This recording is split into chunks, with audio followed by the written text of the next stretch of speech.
If you're anything like me, there was one thing you immediately noticed while watching the 50 Cent documentary: who wasn't in it. And trust me, we all noticed.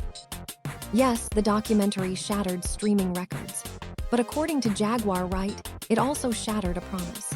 She claims that a critical list of accomplices was deliberately removed from the final cut, not because it lacked evidence, but because it threatened Netflix's investors. And the most shocking part, she says 50 Cent himself helped make that happen. Jaguar insists there's an entire list of people the public was never meant to see. And she challenges viewers directly. Look at the photo she references and name everyone in it. She confidently claims that no one on YouTube has dared to break it down on camera. So the question becomes obvious: why is censorship being pushed this hard? Now, as most of you already know, 50 Cent released this Netflix documentary centered on Diddy. And while anticipation was high, the reaction wasn't exactly positive. Industry insiders like Gene Deal and Jaguar Wright wasted no time calling it out, accusing the series of pushing a carefully constructed narrative rather than the full truth.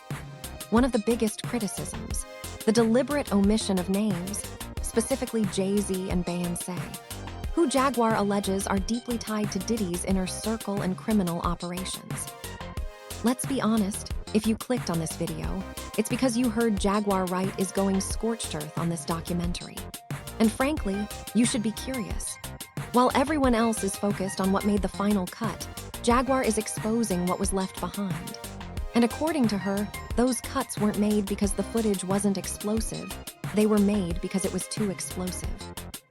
Jaguar openly questions whether 50 Cent is truly seeking justice or simply taking down another black man for personal gain. She refers to the project as a mockumentary, saying it insults the intelligence of the audience. In her words, nearly 80% of the information presented is material she's already shared publicly for years. The only thing that surprised her were a few specific witness admissions. But then she takes it even further, claiming that 50 Cent is actually worse than Diddy and Jay-Z according to Jaguar. He's positioning himself as the savior of hip-hop while secretly aiming to dominate it. She believes he doesn't want reform, he wants control. And here, where things get even more interesting. Jaguar acknowledges that, yes, a real documentary was being worked on, but she questions its purpose. Why this director? Why someone with no real background in hip-hop culture? Why shape the story this way? Before diving into what Jaguar leaked, you need to understand what actually happened behind the scenes. And don't worry, we're skipping the long history lesson and getting straight to the substance. 50 Cent reportedly spent nearly 2 years compiling this 4-part Netflix series. It spans Diddy's life from his Harlem childhood, through the rise of Bad Boy Records, and up to his most recent arrest. On paper, it sounds comprehensive. The series includes never-before-seen footage of Diddy speaking with his lawyers just days before his arrest, interviews from people in his inner circle, and even conversations with jurors involved in his trial, access that's almost unheard of. But here's the catch. Not everyone who participated made it to the final cut. Gene Deal, Diddy's former bodyguard, and someone widely believed to know more than anyone, was removed. Why? Disputes with director Alex Stapleton over payment and creative control. Jaguar Wright's footage, labeled too controversial for Netflix. Let that sink in. Too controversial. For a documentary about a man facing some of the most serious allegations imaginable. So the real question becomes, if this was supposed to be the ultimate reckoning, why was so much left out? Why are we being shown only part of the story? Jaguar made it clear from the beginning, almost nothing in this documentary was new to her. She's been watching this unfold from behind the scenes for decades. She knew what would be included. She also knew what would be excluded. But one moment stood out. Kirk Burrows finally went on record stating that he had been abused by Diddy. That mattered. Kirk was there for over 30 years, during Diddy's most formative period. To Jaguar, that admission validated what many had whispered privately for years. And then Jaguar unleashed. She flat-out labeled the series a mockumentary, not a documentary. She says it mocks the audience, mocks the victims, and mocks those who have been speaking the truth long before it was safe. She openly said she felt ridiculed watching it unfold. And this isn't about ego. This is about truth being diluted to protect powerful people. Once you start examining who didn't appear in the documentary, things get uncomfortable very fast. Jay-Z, for example, is barely mentioned, once or twice at most. That alone raises eyebrows. According to Jaguar, he was deeply embedded during many of the events covered, especially following the Steve Stout incident. So why is his name almost completely absent? Jay-Z and Diddy have been linked for decades. Same circles, same parties, same power brokers. Yet somehow in a 4-part exposé, Jay-Z walks away virtually untouched. Jaguar isn't buying it. And if that omission didn't raise alarms, wait until you hear about Clive Davis. Clive owned 51% of Bad Boy Records, majority ownership. More power than Diddy himself. Yet in a 4-episode deep dive, he gets roughly 35 seconds of screen time. When Jaguar was asked who the most corrupt celebrity she's ever encountered was, she didn't hesitate. Clive Davis. She called him devil incarnate and proceeded to make explosive claims, accusations involving Janis Joplin, Whitney Houston, and alleged blackmail of Betty Wright. Now those are serious claims, and yes, they sound extreme, but Jaguar has a track record of being dismissed, only for time to later validate parts of her story. So when the man who owned the majority of Bad Boy Records is practically erased from the narrative, you have to ask, who's being protected and why? Jaguar also noticed something else that most viewers completely missed.